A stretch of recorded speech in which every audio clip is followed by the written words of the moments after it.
वसुदेवसुतं देवं कंसचाणूरमर्दनं देवकी परमानन्दं कृष्णं वन्दे जगद्गुरुं कृष्णं वन्दे जगद्गुरुं। आत्मवंदन मास्टर्स, डिविनिटी विद इन के इस भगवद गीता सत्र में आप सभी का बहुत बहुत स्वागत है।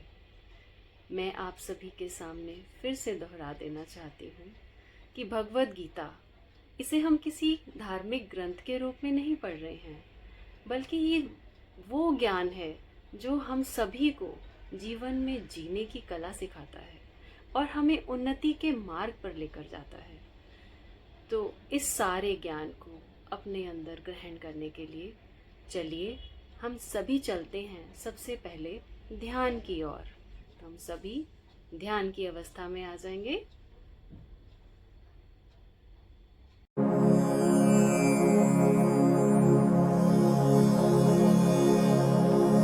ओम श्री परमात्मने नमः। श्रीमद्भगवद्गीता अथ तृतीयोऽध्यायः। अर्जुन उवाच ज्ञायसि चेत् कर्मणस्ते मता बुद्धिर्जनार्दन तत्किं कर्मणि घोरे मां नियोजयसि केशव।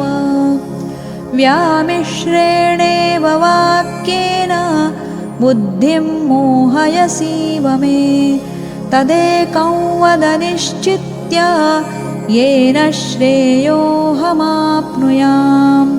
श्रीभगवानुवाच लोकेऽस्मिन् द्विविधा निष्ठा पुरा प्रोक्ता मया नघ। ज्ञानयोगेन साङ्ख्यानां कर्मयोगेन योगिनाम्।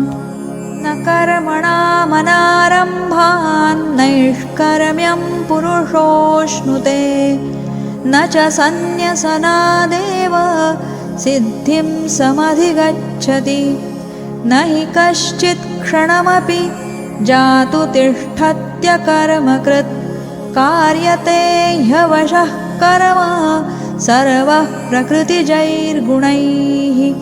कर्मेन्द्रियाणि संयम्य य आस्ते मनसा स्मरन् इन्द्रियार्थान् विमूढात्मा मिथ्याचारः स उच्यते। यस्त्विन्द्रियाणि मनसा नियम्यारभतेऽर्जुन कर्मेन्द्रियैः कर्मयोगम् असक्तः स विशिष्यते।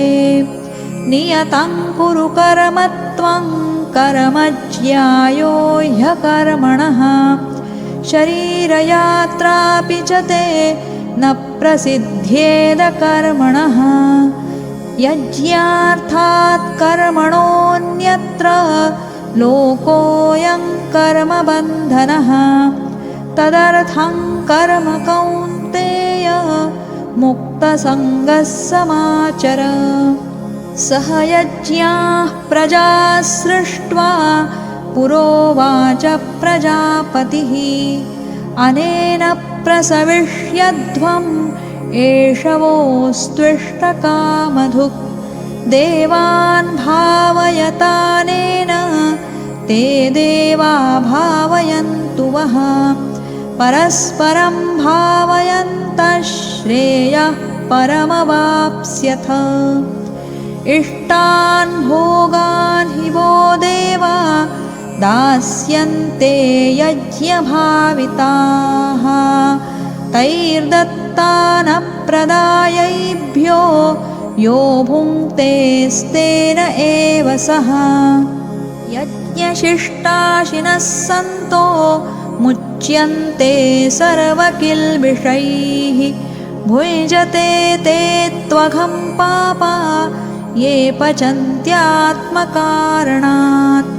अन्नाद्भवन्ति भूतानि पर्जन्यादन्नसम्भवः यज्ञात् भवति पर्जन्यो यज्ञः कर्मसमुद्भवः कर्म ब्रह्मोद्भवं विद्धि ब्रह्माक्षरसमुद्भवम् तस्मात् सर्वगतं ब्रह्म नित्यं यज्ञे प्रतिष्ठितम् एवं प्रवर्तितं चक्रं नानुवर्तयतीह यः अघायुरिन्द्रियारामो मोघं पार्थ स जीवति यस्त्वात्मरतिरेव स्यात् आत्मतृप्तश्च मानवः आत्मन्येव च सन्तुष्टस्तस्य कार्यं न विद्यते नैव तस्य कृतेनार्थो नाकृतेनेह कश्चन न चास्य सर्वभूतेषु कश्चिदर्थव्यपाश्रयः तस्मादसक्तः सततं कार्यं कर्म समाचर असक्तो ह्याचरन् कर्म परमाप्नोति पूरुषः कर्मणैव हि संसिद्धिम् आस्थिता जनकादयः लोकसङ्ग्रहमेवापि सम्पश्यन् कर्तुमर्हसि यद्यदाचरति श्रेष्ठस्तत्तदेवेतरो जनः स यत्प्रमाणं कुरुते लोकस्तदनुवर्तते न मे पार्थास्ति कर्तव्यं त्रिषु लोकेषु किञ्चन नानवाप्तमवाप्तव्यं वर्त एव च कर्मणि यदि ह्यहं न वर्तेयं जातु कर्मण्यतन्द्रितः मम वर्त्मानुवर्तन्ते मनुष्याः पार्थ सर्वशः उत्सीदेयुरिमे लोका न कुर्यां कर्म चेदहम् शङ्करस्य च कर्ता स्याम् उपहन्यामि माः प्रजाः सक्ताः कर्मण्यविद्वांसो यथा कुर्वन्ति भारत कुर्याद्विद्वांस्तथा सक्तश्चिकीर्षुर्लोकसङ्ग्रहम् न बुद्धिभेदै जनयेत् अज्ञानां कर्मसङ्गिनां जोषयेत् सर्वकर्माणि विद्वान् युक्तः समाचरन् प्रकृतेः क्रियमाणानि गुणैः कर्माणि सर्वशः अहङ्कारविमूढात्मा कर्ताहमिति मन्यते तत्त्ववित्तु महाबाहो गुणकर्मविभागयोः गुणागुणेषु वर्तन्त इति मत्वा न सज्जते प्रकृतेर्गुणसम्मूढाः सज्जन्ते गुणकर्मसु तान् कृत्स्नविदो मन्दान् कृत्स्नविन्न विचालयेत् मयि सर्वाणि कर्माणि सन्न्यस्याध्यात्मचेतसा निराशीर्निर्ममो भूत्वा युध्यस्व विगतज्वरः ये मे मतमिदं नित्यम् अनुतिष्ठन्ति मानवाः श्रद्धावन्तो न सूयन्तो मुच्यन्ते तेऽपि कर्मभिः ये त्वेतदभ्यसूयन्तो नानुतिष्ठन्ति मे मतम् सर्वज्ञानविमूढांस्तान् विद्धि नष्टान् चेतसः सदृशं चेष्टते स्वस्याः प्रकृतेर्ज्ञानवानपि प्रकृतिं यान्ति भूतानि निग्रहः किं करिष्यति इन्द्रियस्येन्द्रियस्यार्थे रागद्वेषौ व्यवस्थितौ तयोर्नवशमागच्छेत् तौ ह्यस्य परिपन्थिनौ श्रेयान् स्वधर्मो विगुणः परधर्मात् स्वनुष्ठितात् स्वधर्मे निधनं श्रेयः परधर्मो भयावहः। अर्जुन उवाच अथ केन प्रयुक्तोऽयं पापं चरति पूरुषः अनिच्छन्नपि वार्ष्णेय बलादिव नियोजितः। श्रीभगवानुवाच काम एष क्रोध एष रजो गुणसमुद्भवः महाशनो महापाप्मा विद्येनमिह वैरिणम् धूमेनाव्रियते वह्निर्यथादर्शो मलेन च यथोल्बेनावृतो गर्भस्तथा तेनेदमावृतम् आवृतं ज्ञानमेतेन ज्ञानिनो नित्यवैरिणा कामरूपेण कौन्तेय दुष्पूरेणानलेन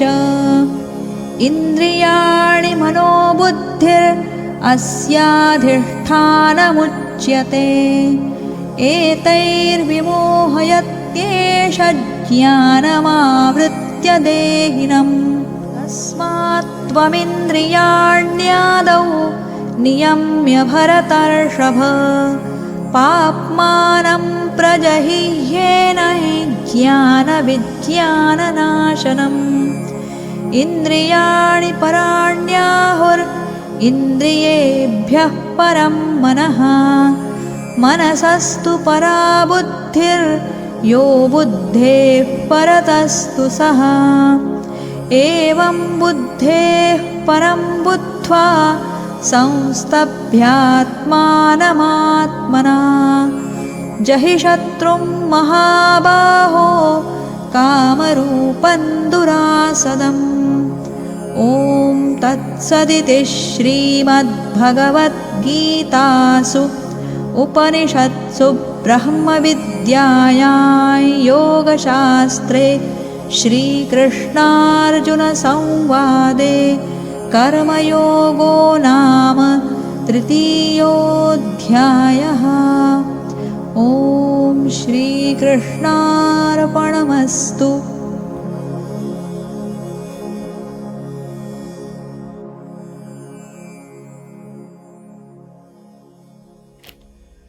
धीरे धीरे अपने आप को इस शरीर में महसूस करेंगे।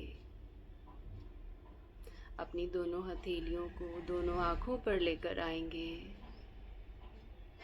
5 4 3 2 1 दोनों हथेलियों को देखते हुए अपनी दोनों आँखें खोलेंगे।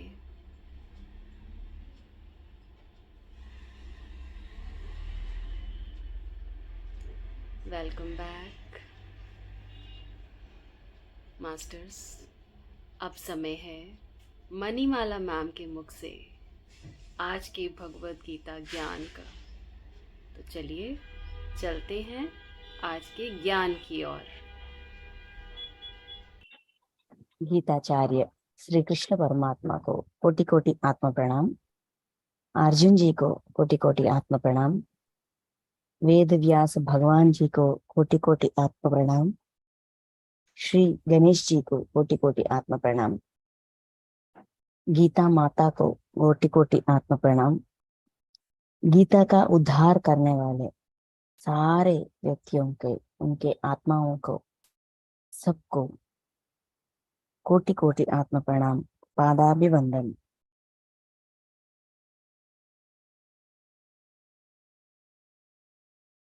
ओके मास्टर्स, आज हम श्रीमद् भगवत गीता तीसरा अध्याय कर्म योग में 20 अब तक 29 श्लोकों को कंप्लीट किया है, हमने पूरा किया है, अध्ययन का पूरा हुआ है।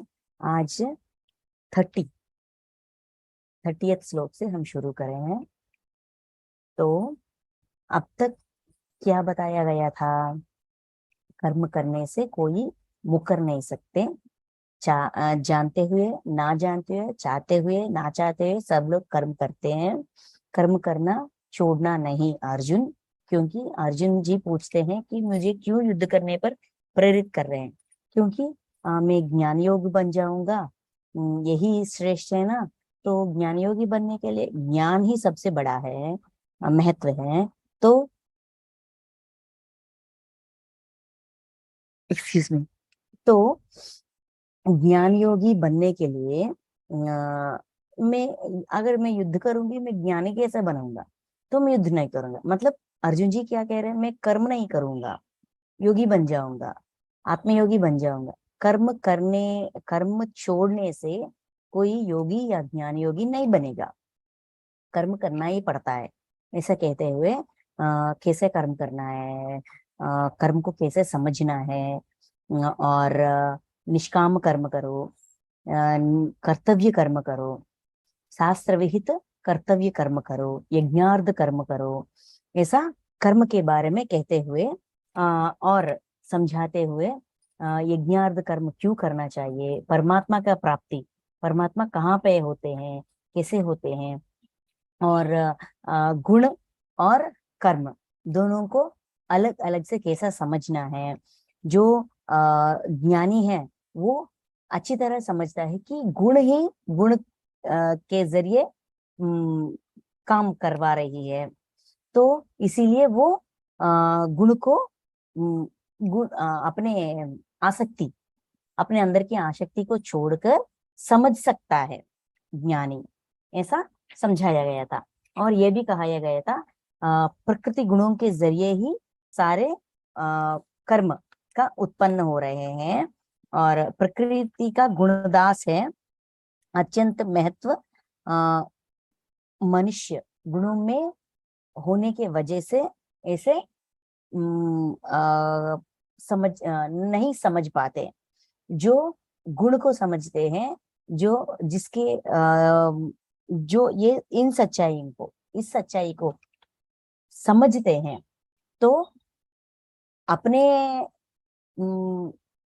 अपने एक्शन का भी समझ सकते हैं, दूसरों का जो भी बर्ताव है, उस बर्ताव के पीछे कारण को भी समझने की प्रयास करते हैं। अपने उनका एक्शन के पीछे उनका गुण क्या है, हमारा रिएक्शन के पीछे हमारा गुण क्या है, ये सारे विषय को समझते हुए अपना कार्य निर्वहन करते हैं। ठीक है। ऐसा समझाने के बाद अभी कृष्ण परमात्मा हमको ये बता रहे हैं, अगर कर्म करने, यज्ञार्थ कर्म करने करते करते, यज्ञार्थ कर्म या कर्तव्य कर्म करते करते, अगर एक्सक्यूज मी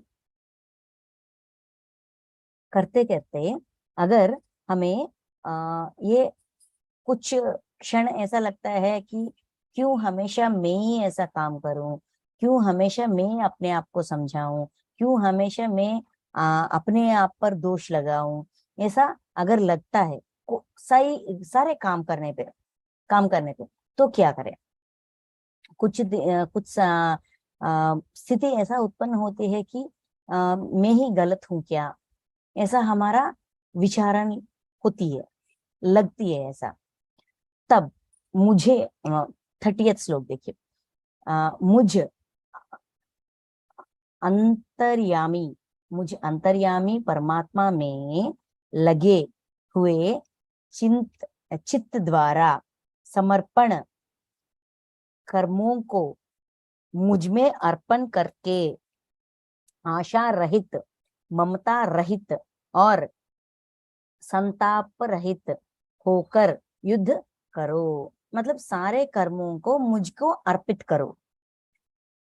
इस श्लोक को आधार करके सब हम ऐसे समझने लगे कि जो भी काम करे कृष्णार्पण या रामार्पण या ऐसा भगवान को अर्पण, ऐसा समझते, ऐसा करने से सारे कर्म निष्काम हो जाएंगे, निष्काम कर्म हो जाएंगे, मतलब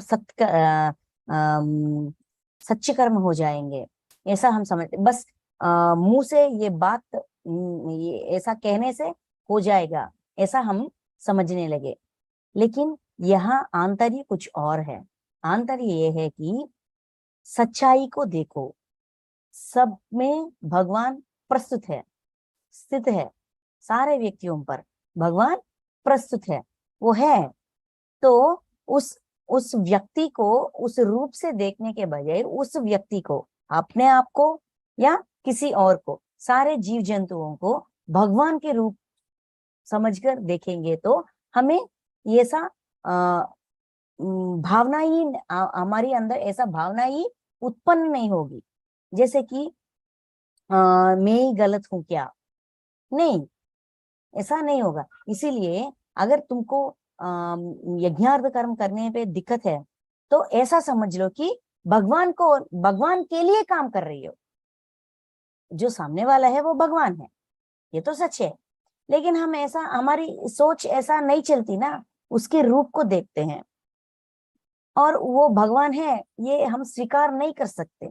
कुछ कुछ क्षण में, कुछ कुछ विषयों में, कुछ कुछ परिस्थितियों में, तो हमेशा हमारी अंदर ऐसा ऐसी भावना होनी चाहिए कि मैं भगवान के लिए कर रही हूँ, मैं भगवान हूं और मैं भगवान के लिए कर रही हूँ।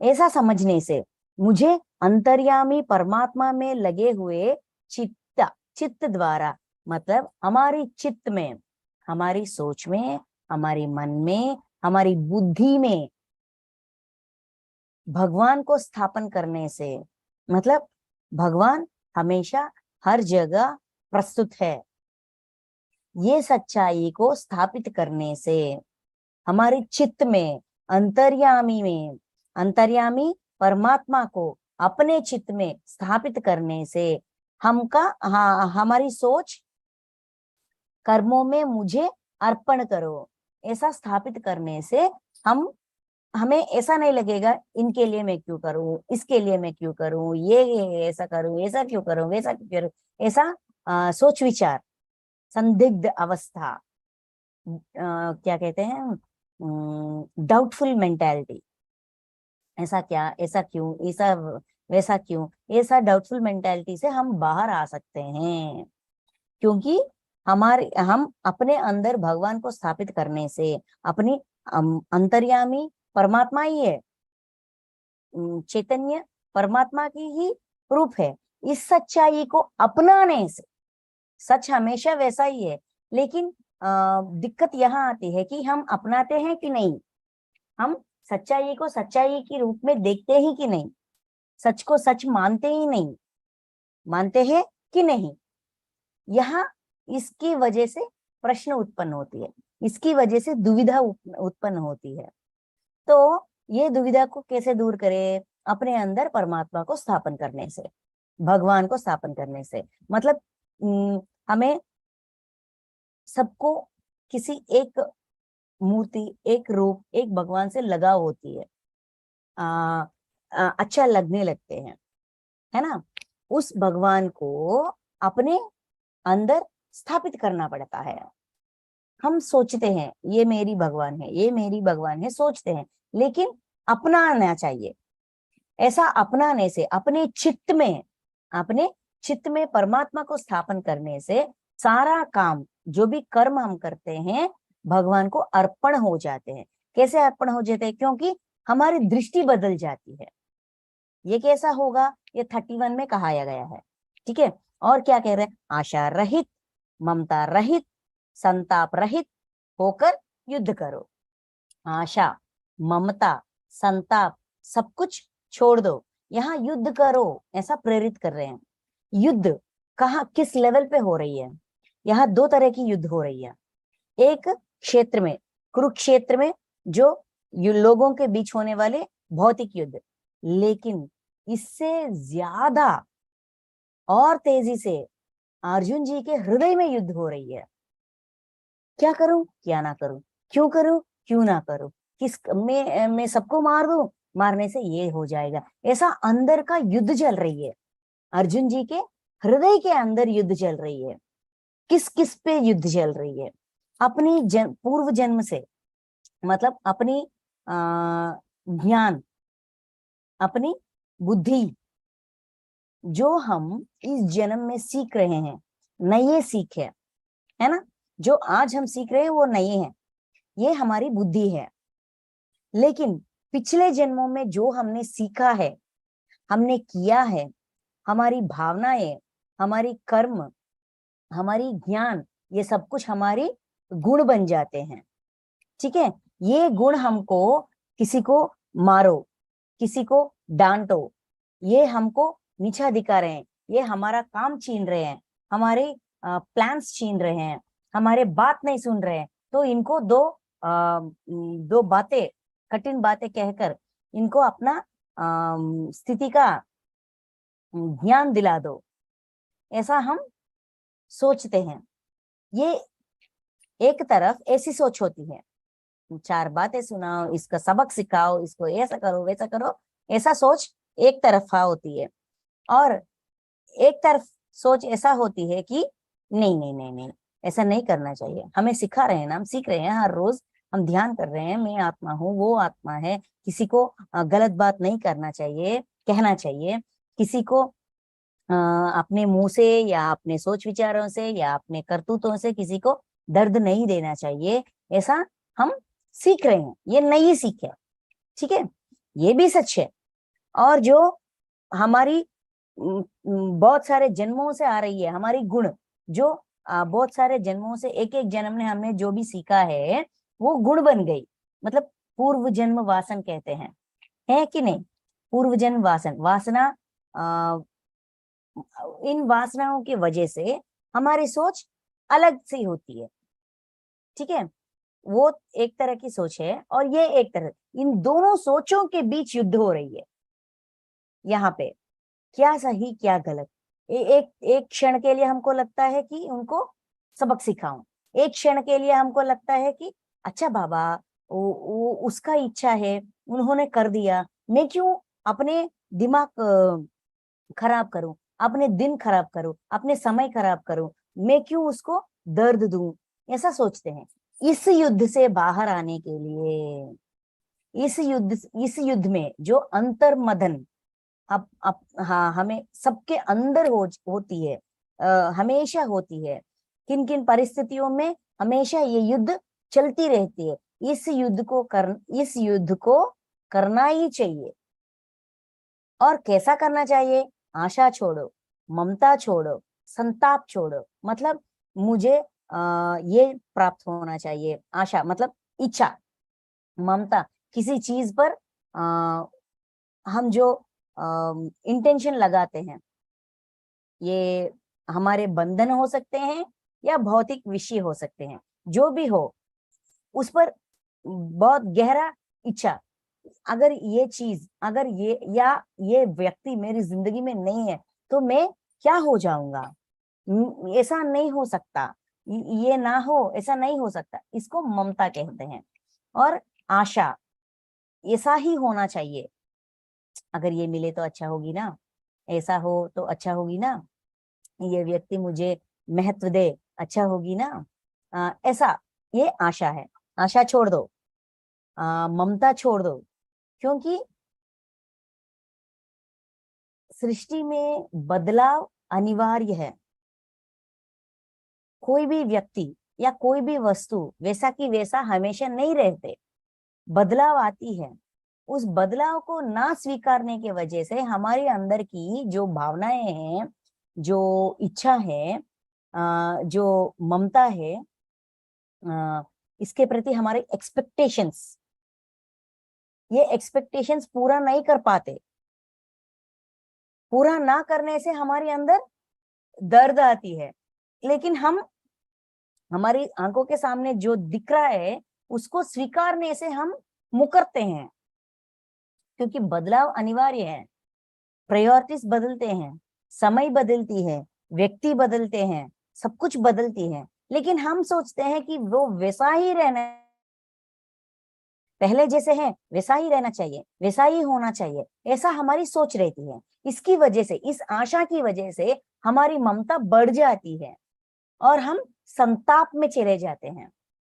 बाधा में चले जाते हैं। शादी से पहले पहले दिनों में कितने प्यार थे, प्यार से बात करते थे, कितना प्यार दिखाते थे, कितना अच्छे बर्ताव करते थे। अभी देखो ऐसा है कि कोई भी मनुष्य तब वैसे थे अब कैसे हो सकते हैं। देखिए बाहर वालों को छोड़ देते हैं, अपने बारे में सोचते हैं। जब हमारे नए नवेली दुल्हन थे, हम कैसे थे, अब हम कैसे हैं? हम वैसे ही क्या? उतना ही मर्यादा, उतना ही गौरव, उतना ही समझने की प्रयास, उतना ही वो शरीर का रूप या सोच विचार वैसा ही है क्या? हमारी अंदर बदलाव नहीं आई क्या? तो दूसरों लोग, हमारी फैमिली मेंबर्स हम पर जो इच्छा, जो एक्सपेक्टेशंस रखे थे, क्या हम उस एक्सपेक्टेशंस पर खड़े रह पा रहे हैं? क्या ये मुमकिन है? नहीं ना। बदलाव अनिवार्य है। उस बदलाव को स्वीकारते हुए आशा और ममता को समझते हुए ये मुमकिन नहीं है, ये अब मुमकिन नहीं है। तब जैसा है अब वैसा होने की संभावना नहीं है। अगर हम इस सच्चाई को स्वीकारेंगे तो अपने अंदर चलते हुए इस युद्ध का समाधान दे पाएंगे। क्योंकि हमारी बुद्धि, हमारी गुण कुछ और सिखाती है, लेकिन हमारी बुद्धि कुछ और सिखा रही है ना। तो हमें क्या करना है? इस बुद्धि को जो इस जन्म में नए नए सीख रहे हैं, ज्ञान सीख रहे हैं, धर्म सीख रहे हैं, सच्चाई सीख रहे हैं, जो विश्व का सच है वो सच को समझने की प्रयास कर रहे हैं, इस बुद्धि को इस गुण के अंदर घुसाना है, इस गुण को सिखाना है। नहीं नहीं नहीं, वो पिछले जन्म से हमने लाए गए हमारी पूर्व विचार है, हमारी वासना क्षय है, पूर्व जन्म वासन है, वो उस जन्म के लिए सच है। लेकिन अब सच बदल गई है, क्योंकि मुझे मेरी समझ में आ गई कि क्या सच है क्या नहीं है। मांसाहार एक कुछ साल पहले या कुछ दिन पहले मांसाहार हमारे लिए सच था, है कि नहीं? लेकिन जब हमको ये पता चला कि वो हिंसा है, अब मांसाहार नहीं खाना मतलब ये अहिंसा बन गई, और मांसाहार नहीं खाना ही सच है, क्योंकि ये विश्व का सच है।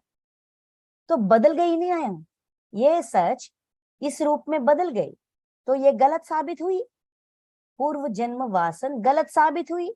तो बताना चाहिए, समझाना चाहिए कि नहीं नहीं नहीं नहीं, वो गलत है, वो हिंसा है, नहीं करना चाहिए, किसी प्राणी का प्राण नहीं लेना चाहिए। तब के लिए वो सच था, लेकिन अब मैं बदल गई हूँ। असली सच्चाई को मैं मानने पर अपने आप को सिखा रही हूँ। तो तुम भी बदलो, अपने खुद की गुण को हमें इस बुद्धि के जरिए बदलना है, नए रूप देना है। तो ये युद्ध अनिवार्य है, ये युद्ध चल रही है, तो ये युद्ध चलना ही पड़ेगा।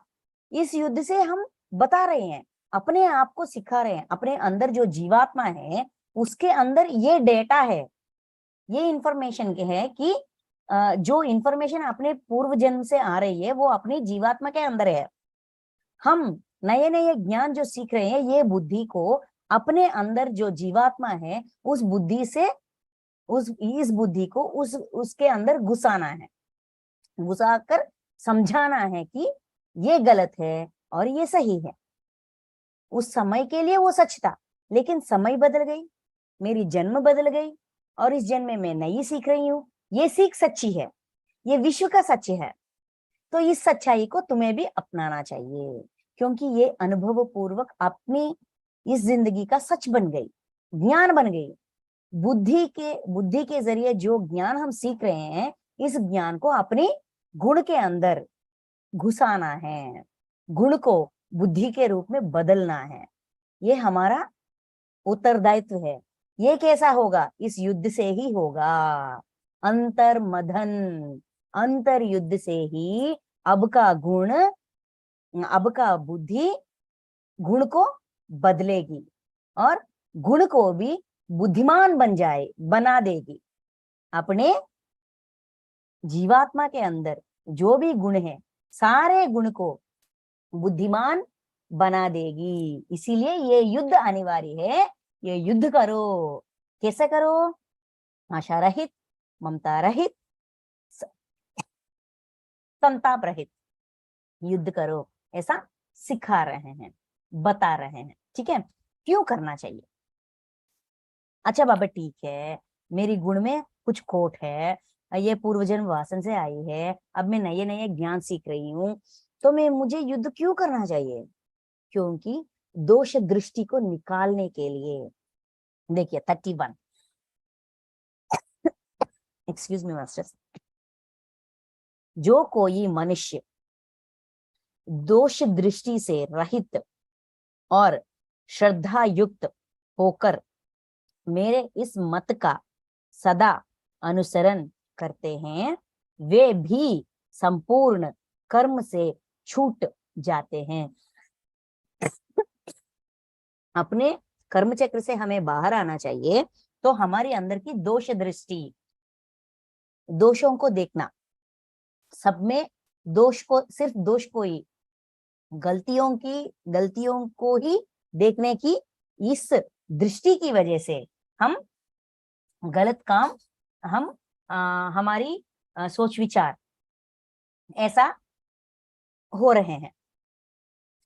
जो कोई मनुष्य, देखिए यहाँ कृष्ण परमात्मा अर्जुन जी के सारे डाउट्स को, क्या कहते हैं, शंका को, सारे शंकाएं को बहुत प्यार से, बहुत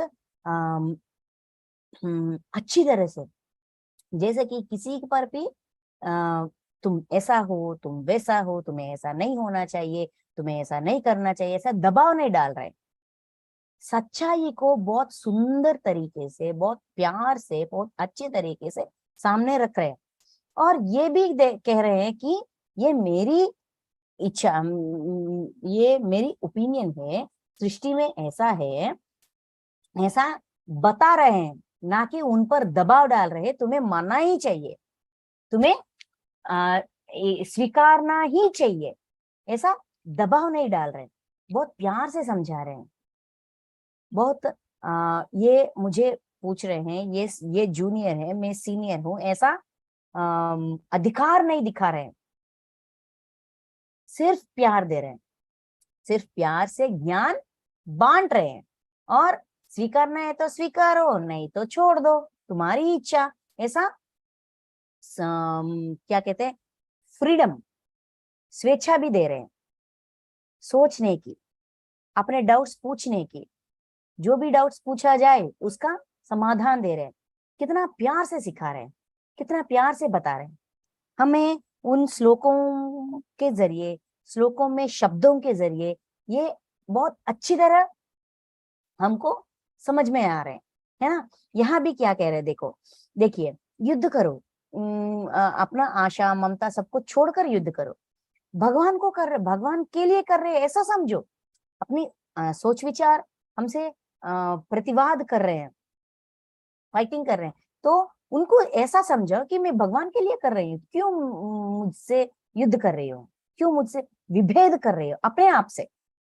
हमारी अंदर की भावना हमसे हमें रोकने की प्रयास करते हैं, हमसे युद्ध करते हैं। अपने भावनाओं को ठंड करने के लिए, समझाने के लिए भगवान के लिए कर रहे हो, ऐसा समझो, ठीक है। उसके बाद, जो कोई मनुष्य दोष दृष्टि से रहित और श्रद्धा युक्त होकर मेरा इस मत का सदा अनुसरण, यहाँ मत की मतलब कोई धर्म नहीं, मत मतलब यहाँ सब्जेक्ट, जो भी ज्ञान यहाँ दिया जा रहा है, कौन सा ज्ञान दिया जा रहा है, कर्म सिद्धांत का, कर्म तत्व का जो भी ज्ञान दे रहे हैं, दिया जा रहा है, उस ज्ञान को जो भी व्यक्ति आचरण, अनुसरण करते हैं, इस ज्ञान को अपनाते हैं, कर्म सिद्धांत को अपनाते हैं, इसके जरिए जो भी इसका तत्व है, कर्म सिद्धांत का जो भी तत्व है, इस तत्व को अपना कर अनुसरण करते हैं, वो अपनी अंदर की दोष दृष्टि को निकालते हैं और श्रद्धा युक्त, श्रद्धा पूर्वक करते हैं, क्योंकि दोष कहीं पे नहीं है। हमेशा वंशी सर, पत्री सर कहते हैं सृष्टि में कोई दोष नहीं है, दोष अगर है तो सिर्फ दृष्टि में है। वही बात यहाँ प्रूफ मिल रहा है, कृष्ण परमात्मा भी कह रहे हैं अपने दृष्टि में जो भी दोष है निकाल दो। देखने से हम ना हमारे अंदर ऐसा कुछ फिक्स्ड ओपिनियंस रख लेते हैं, ये ऐसा है, ये वैसा है, ये आदमी गलत है, इसका सोच गलत है, ये चोर है, ये क्या कहते हैं चाड़िया, सबको सबके यहाँ का बात वहां, वहां का बात यहाँ कह के सबके बीच गलत फहमियों को पैदा करता है। ऐसा किसी हर एक व्यक्ति के बारे में हमारे अंदर कुछ तरह की भावनाएं हैं, अटूट है। हम उस भावना के जरिए उस व्यक्ति को समझने की प्रयास करते हैं, उनके दोष ही हमारे लिए वो है कि नहीं? उसको निकाल दो। उसको निकालने के लिए ये कर्म तत्व हमारी सहायता करती है। कर्म तत्व क्या है? कर्म तत्व ये शास्त्र विहित कर्म, कर्तव्य कर्म करो, यज्ञार्थ कर्म करो, क्योंकि अपने ओर से देखो, दूसरे औरों की नजरिया से नहीं, अपने नजरिया से हम क्यों कर रहे हैं, हमें क्यों करवाना पड़ रहा है, ऐसा देखने से हमें ना सबके ऊपर जो भी दोष का सोच विचार है, ये सब कुछ बाहर आ जाते हैं। निकालने के लिए हमें इजी हो जाती है, आसान हो जाती है। इसीलिए ये मत का सदा अनुसरण, मतलब ये सब्जेक्ट जो भी यहाँ ज्ञान सिखाया जा रहा है, इस ज्ञान को अपनाने से, इस ज्ञान को आचरण में रखने से हमारे अंदर जो भी दोष दृष्टि है, हमारे दृष्टि हमेशा जो दोष का दोष पर ही आधारित होती है, वो खत्म हो जाती है और श्रद्धा से आचरण करते हैं। किसका आचरण? कर्म तत्व का आचरण, कर्म सिद्धांत का आचरण। वे भी संपूर्ण कर्म से छूट जाते हैं। अगर संपूर्ण कर्म चक्र से बाहर आना चाहते हैं, छुटकारा पाना चाहते हैं, तो आचरण करना चाहिए। सुनने से कुछ नहीं होता। जो ज्ञान सुना है, जो नए हमने सीखा है, उसको सीख का अनुसरण करने से, आचरण करने से ही हम पूरी कर्म चक्र से बाहर आ सकते हैं, अपनी दोष दृष्टि को निकाल सकते हैं, दोष दृष्टि से हम खुद छुटकारा पा सकते हैं, अपनी अंदर श्रद्धा को बढ़ा सकते हैं।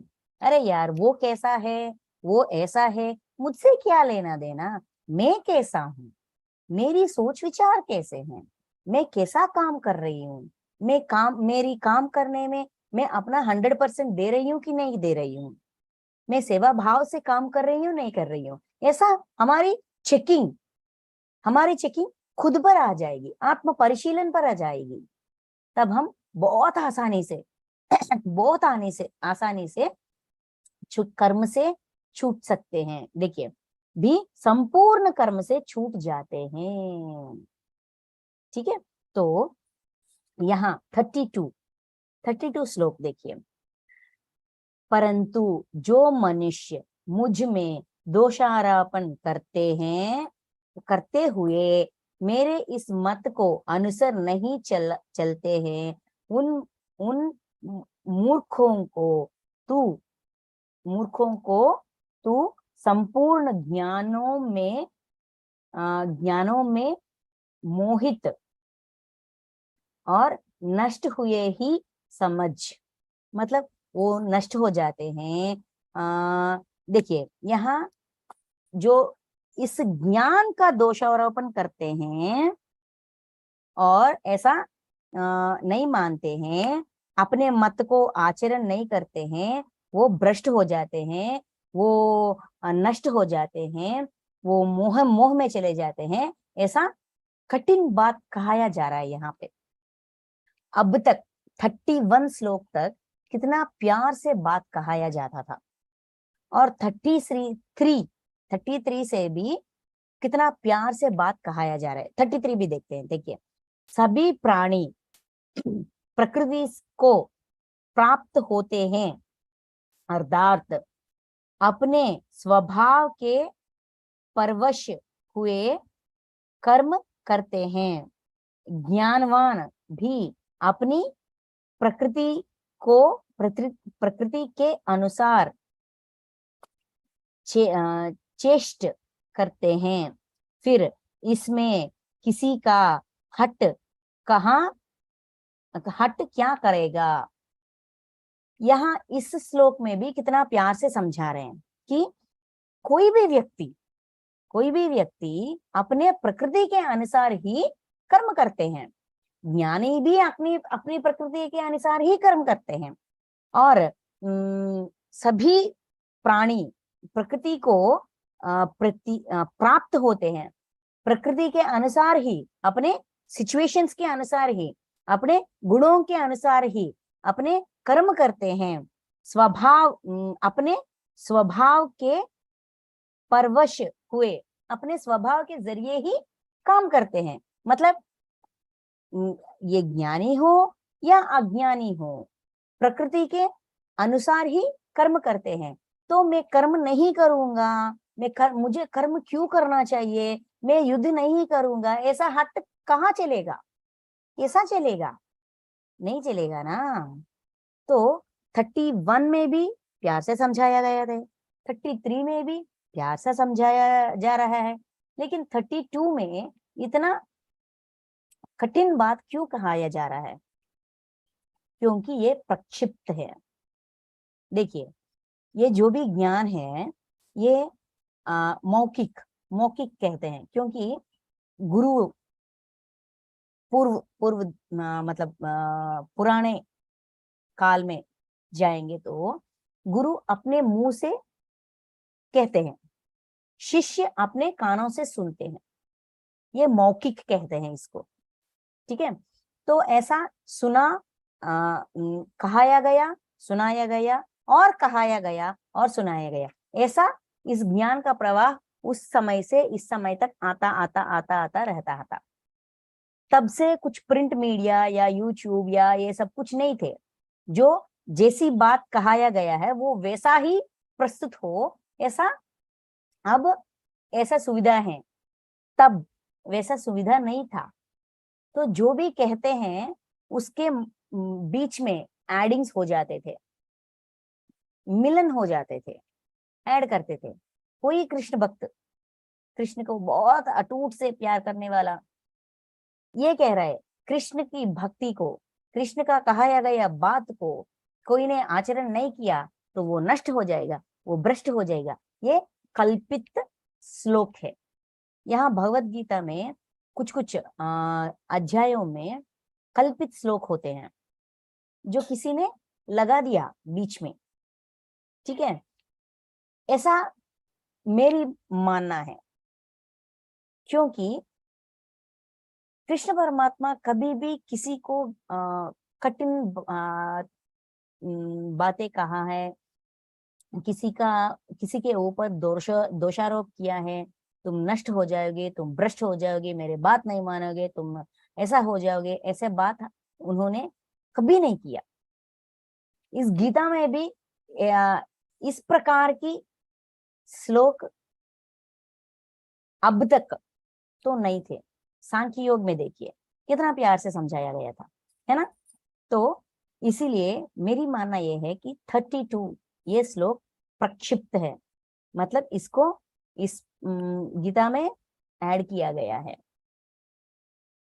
ठीक है। इसीलिए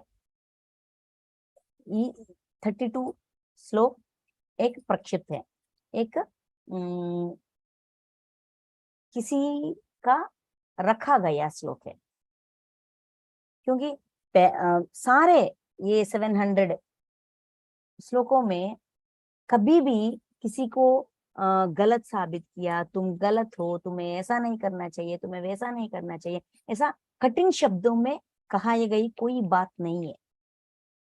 ये कठिन शब्दों में कहा गया है, तो ये कृष्ण की वाणी नहीं है, ये मेरी मानना है, ठीक है। तो 33, इसीलिए हम ये श्लोक छोड़ रहे हैं। सभी प्राणी प्रकृति के प्राप्त होते हैं, प्रकृति को प्राप्त होते हैं, अर्थार्थ मतलब अपने स्वभाव के परवश हुए कर्म करते हैं। सारे लोग अपने स्वभाव से परवश होकर ही काम करते हैं। अपने गुण के जरिए अपने परिस्थिति अपने अंदर के गुण को प्रभावित करती है। हमारे गुण प्रभावित होकर हमसे काम करवाती है।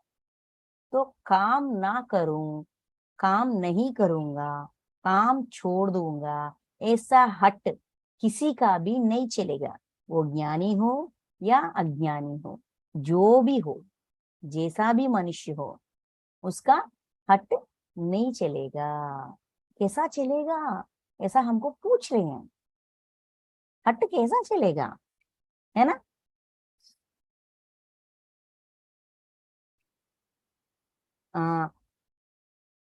ज्ञानवान भी अपनी प्रकृति के अनुसार चेष्टा करता है। ज्ञानवान भी अपने ज्ञान, वो ज्ञानी बन गया है, उसको पता है क्या सही क्या गलत। अपने गुण, सारे परिस्थिति के अनुसार अपने गुण प्रभावित होते हैं। जो गुण प्रभावित होते हैं उस गुण के अनुसार ही वो काम करता है। लेकिन यहाँ हमें समझना चाहिए कि उन्होंने अपने गुण को भी बदल दिया, गुण में बदलाव लाया, मतलब दुर्गुण को सद्गुण के रूप में बदल दिया। उस गुण के अनुसार ही काम करते हैं। फिर इसमें किसी का हट क्या करेगा, किसी का हट कैसे चलेगा। काम के जरिए में, काम के सिलसिले में, गुण के सिलसिले में किसी का हट कैसे चलेगा। हट क्या करेगा, कुछ नहीं करेगा, हट नहीं चलेगा, काम करना ही पड़ता है। 34 देखिए, इंद्री के अर्ध में इंद्री और इंद्रियार्ध,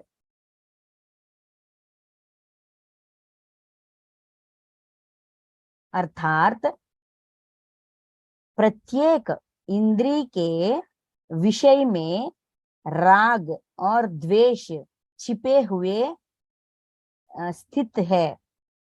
मनुष्य को उन दोनों के वश में नहीं होना चाहिए, क्योंकि वे दोनों ही इसके कल्याण मार्ग में विघ्न करने वाले महान शत्रु हैं। महान शत्रु, किसी का भी महान शत्रु कौन है। राग और द्वेष।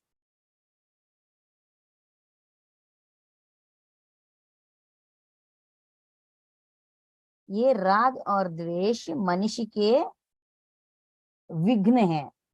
किसमें विघ्न है, कल्याण में विघ्न है। हमारा उद्धार में कौन कौन एक विघ्न के तरह, एक बाधा के तरह खड़े रहे हैं, राग और द्वेष। किस पर राग, विषयेंद्री, विषय और इंद्री। हमारे इंद्री विषय के जरिए विषय के तरफ खिंचाए जाते हैं, खिंचाए चले जाते हैं। मतलब विषय। देखिए, प्रत्येक इंद्रिय के विषय में, इंद्रिय के विषय में कुछ वस्तुओं के या कुछ बंधनों के वजह से हम अपने आप को बंधनों पर जो राग और द्वेष हम लगाते हैं। यहाँ विषय मतलब विषय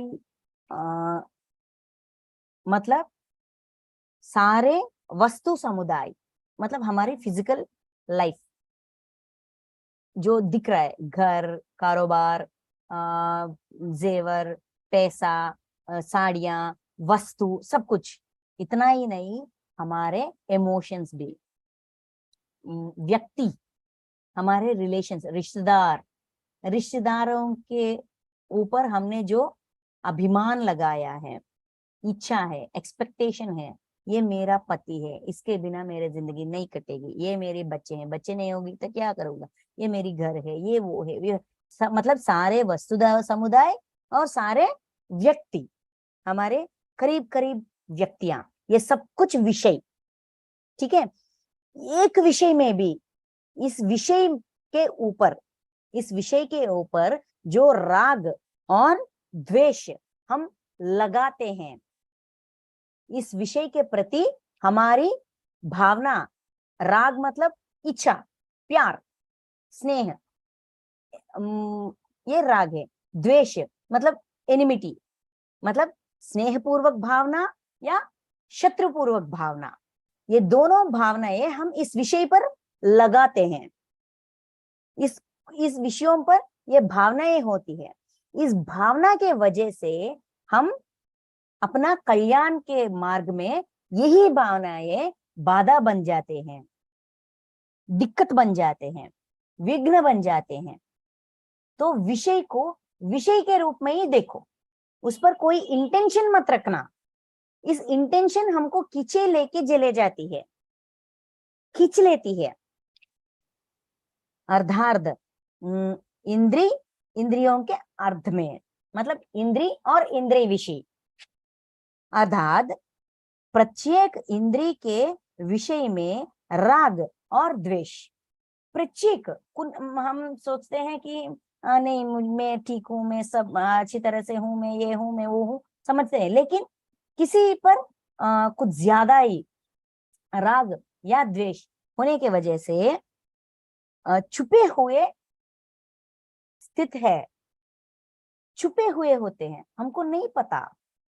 हम सोचते हैं हम ठीक हैं, हम समझते हैं, बंधनों को समझते हैं, कर्मों को समझते हैं, कर्तव्य को समझते हैं, सब कुछ समझते हैं, लेकिन जो इंटेंशन, जो राग या द्वेष हमने अभी तक उस पर लगा दिया है, वो छुपी हुई होती है। वो ऐसा बाहर दिखती नहीं है, लेकिन होती है। मनुष्यों को उन दोनों के विषय में नहीं होना चाहिए। राग और द्वेष मनुष्यों को होना नहीं चाहिए, विषयों पर राग द्वेष नहीं होना चाहिए। क्यों नहीं होना चाहिए? क्योंकि वे दोनों ही इसके कल्याण मार्ग में विघ्न करने वाले महान शत्रु हैं। मनुष्य का कल्याण में, अपने खुद का कल्याण में वो बहुत गहरी बाधा डालते हैं, रुकावट बन जाते हैं। हम आगे बढ़ना चाहते हैं, हम सब कुछ समझना चाहते हैं, लेकिन इसका मोह जो हमारी अंदर है वो हमें आगे बढ़ने नहीं देती, रोक लेती है। और 35, अच्छी प्रकार आचरण में लाए हुए दूसरे के धर्म से गुण रहित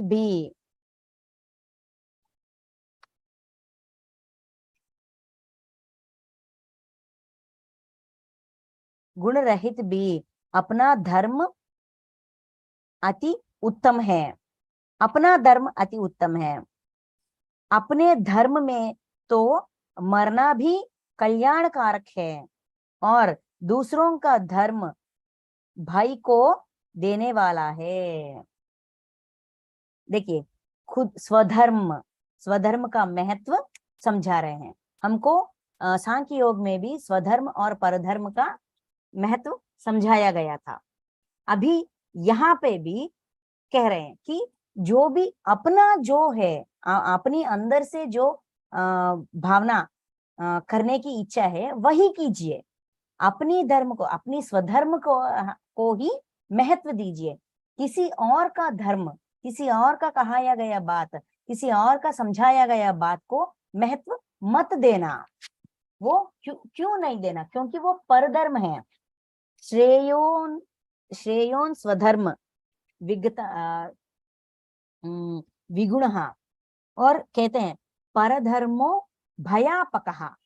परधर्म को मानना बहुत भयानक है, क्योंकि वो हमारे लिए धर्म नहीं है। हमको नहीं पता, आंख मूंद कर किसी बात को नहीं मानो, ये समझाया जा रहा है। वो किसी ने कहा, किसी का भी कहाया गया बात हो, आंख मूंद कर विश्वास नहीं करने का। जो बात कहाया जाता है उसको सुनो, समझने की प्रयास करो। समझने के बाद इस बात को मैं मानूं, मैं आचरण में रखूं, मैं अनुसरण करूं कि नहीं करूं, 100 बार विश्लेषण कीजिए, चेक कर लीजिए, प्रयास कीजिए, इन्वेस्टिगेशन कीजिए। सारा इन्वेस्टिगेशन होने के बाद अगर मानने को लगता है तो पहले आचरण में रखिए, मतलब इस्तेमाल कीजिए, उस ज्ञान का इस्तेमाल कीजिए। इस्तेमाल करने के बाद वो हमारे लिए अनुभव बन जाती है। ठीक है, जो इंफॉर्मेशन मिला था बाहर से वो हमारे लिए अनुभव बन जाती है। इस अनुभव के जरिए उसको ज्ञान के रूप, अनुभव ज्ञान के रूप में बदलाव करने से, बदलाने से वो हमारे लिए स्वधर्म बन जाती है। तब तक वो परधर्म है। अनुभव पूर्वक ही स्वधर्म बन जाती है। इसीलिए परधर्म मत अपनाओ, स्वधर्म ही निभाओ। स्वधर्म निभाते निभाते मरना भी अच्छा है। आंख मूंद कर परधर्म को अपनाने से, आंख खोलकर जो भी स्वधर्म है उसे अपनाना अच्छी बात है। स्वधर्म को अपनाने से अपनाते अपनाते प्राण छोड़ना भी ठीक है, लेकिन परधर्म को अपनाना बहुत, इससे भी ज्यादा भयानक है। ये समझा रहे हैं। क्यों समझा रहे हैं? क्योंकि हम ना, किसी ने कोई बात कहा है, आंख मूंद कर विश्वास करके अपना लेते हैं। उसके बाद कहते हैं मैंने बहुत गलत काम किया, इसकी बात को मानकर मैंने गलत काम किया, ये काम करके मैंने गलत किया। ऐसा पास्ट में जाकर अपने आप को कोसते हैं। यहाँ समय तो निकल गई, हम आगे आ गए। पीछे जो हुआ उसको कोसने से क्या होगा? कोई लाभ होगा क्या? नहीं ना। इसीलिए जो हमारे लिए सच है उसी सच पर खड़े रहना चाहिए। किसी और का सच उनके लिए सच है, क्योंकि उसका परिस्थिति अलग, मेरी परिस्थिति अलग, उसका जिंदगी अलग, मेरी जिंदगी अलग, उसका रिश्ता अलग, मेरी रिश्ता अलग, मेरी घर, कारोबार, physical status, financial status, emotional status अलग, उसका फिजिकल स्टेटस, फाइनेंशियल स्टेटस और इमोशनल स्टेटस अलग। उनके लिए वो सच बन सकती है क्योंकि वो उनका अनुभव ज्ञान है। अगर उस सच में मुझे मानना है तो मुझे उस सच को सुनकर, समझकर, पूरी तरह से विश्लेषण करने के बाद, आचरण में रखने के बाद, अगर वो ठीक लगे तभी मुझे अपनाना चाहिए, वरना छोड़ देना चाहिए। तो आप ऐसा करने से उसका परधर्म मेरे लिए स्वधर्म बनाने के बाद ही अपनाना चाहिए। ऐसा करने से मैं किसी और को नहीं कोसूंगी, मैं ये मेरी निर्णय है, तो मैंने सोच विचार करके ही अपनाया है, तो ये मेरे लिए स्वधर्म बन गई। स्वधर्म बनने के बाद ये ठीक हो जाती है। ठीक है, तो परधर्म और स्वधर्म, क्योंकि यहाँ ये डाउट आती है, यहाँ कृष्ण परमात्मा जो भी कह रहे हैं वो अर्जुन के लिए सच नहीं है ना। अर्जुन के लिए परधर्म बन गई, कृष्ण परमात्मा के लिए स्वधर्म है, लेकिन अर्जुन के लिए परधर्म बन गई। तो इसीलिए कृष्ण परमात्मा प्यार से ये समझा रहे हैं, जो भी तुम सुन रहे हो, जो भी तुम्हें बताया जा रहा है, उसको अच्छी तरह से समझो, पूरी तरह से समझो। अपना व्यय, प्रयास, सोच विचार, विचक्षणा, ज्ञान, बुद्धि सब कुछ लगाकर सोच विचार करो, कहाँ तक सच है, कहाँ तक मान सकता हूं, कहाँ तक ये सच है। ऐसा सोचने से हमें आधा ही समझ में आएगा। जो हमने सोचा है उसको एक बार आजमा कर देखना चाहिए, एक बार के लिए या 2 बारों के लिए, 3 बार के लिए, 3 टाइम्स अपने आप के लिए हमें ट्राई करना चाहिए। 3 बार ट्राई करना चाहिए। 3 बार ट्राई करने के बाद भी हमको ठीक नहीं लगा तो छोड़ देना चाहिए। ठीक है, तो यही कह रहे हैं यहाँ पे, तुम सुनो, सुनने के बाद अपने सोच विचार, अपने विचक्षण को लगाओ, विचक्षण के जरिए इस सच को मानने के प्रयास करो। मानने के बाद आजमा लो, 1 बार 2 बार आजमा लो, ट्राई कीजिए। ट्राई करने के बाद अगर ये सच जो कहाया गया था कर्म के बारे में या ज्ञान के बारे में, ध्यान के बारे में जो कहाया गया था, वो हाँ ये काम कर रही है, ये ठीक है, जो उन्होंने कहा है वो सच है, सच्चाई में सच है। अच्छा, तो अब मैं इस सच को मैं अपना बनाऊंगी, अपना स्वधर्म बनाऊंगी। फॉर एग्जाम्पल, छोटा सा एग्जाम्पल, हमें पहले ध्यान जैसा एक साधना होती है, हमको नहीं पता है ना।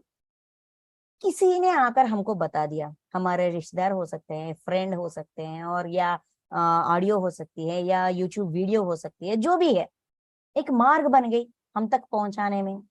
ध्यान के प्रक्रिया को, आनापानासति मेडिटेशन को अपने पास लाया गया है, हमने सुना है, सुनने से हाँ हाँ हाँ ये सच है, ये सच है, हमने किया है क्या?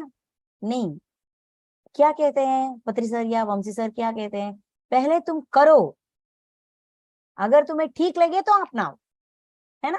तो हमने क्या किया, अच्छा बाबा एक बार आजमा कर देखते हैं, एक बार देखते हैं, करके देखते हैं। तो हमने बैठा ध्यान में, अपने श्वास पर ध्यास लगाने की प्रयास किया है ना। करने के बाद हमें एक्सपीरियंस हुआ है, जो कहाया गया है वो सिर्फ इंफॉर्मेशन है। ठीक है, उस इंफॉर्मेशन को जब हमने आजमाया कर देखा है तो वो हमारे लिए एक्सपीरियंस बन जाती है, खुद का एक्सपीरियंस बन जाती है। Information plus experience is knowledge. तब हम जाकर हमारे लिए अनुभव ज्ञान बन जाती है, उस अनुभव ज्ञान ही स्वधर्म बन जाती है। तब अपनाओ, आंख मूंद कर किसी बात को अपनाना नहीं। सुनो, समझो, प्रयास करो, आजमा कर देखो, ठीक लगे, अच्छे लगे तो पूरी तरह से अपना बना दो। अपना बनाने के बाद ही वो स्वधर्म बन जाती है, तब तक वो परधर्म ही बन जाती है। परधर्म को मानकर बहुत सारे लोग अपने जिंदगियों को बर्बाद कर दिया है। इसीलिए परधर्म भयापक है। देखिए, परधर्मो भयावह, स्वधर्म निधनम श्रेयः। स्वधर्म ही श्रेय हमको, हमारे श्रेय फ्रेंड है, हमारा उद्धार करेगा। परधर्म भयंकर है। परधर्म को आंख मूंद कर अपनाने से स्वधर्म को मानते हुए, स्वधर्म को निभाते अपने शरीर छोड़ना भी ठीक है। समझ गए? तो ये बता रहे हैं यहाँ तक। अब 36 ये सारे ज्ञान सुनने के बाद अर्जुन जी को एक और डाउट आया था, एक और संशय आया था, वो उसके बारे में हम नेक्स्ट सेशन में डिस्कस करेंगे। तो आज हम 30, 31, 32, 33, 34, 35 6 श्लोकों के बारे में हमारा विश्लेषण हुआ था। Thank you masters, thank you so much.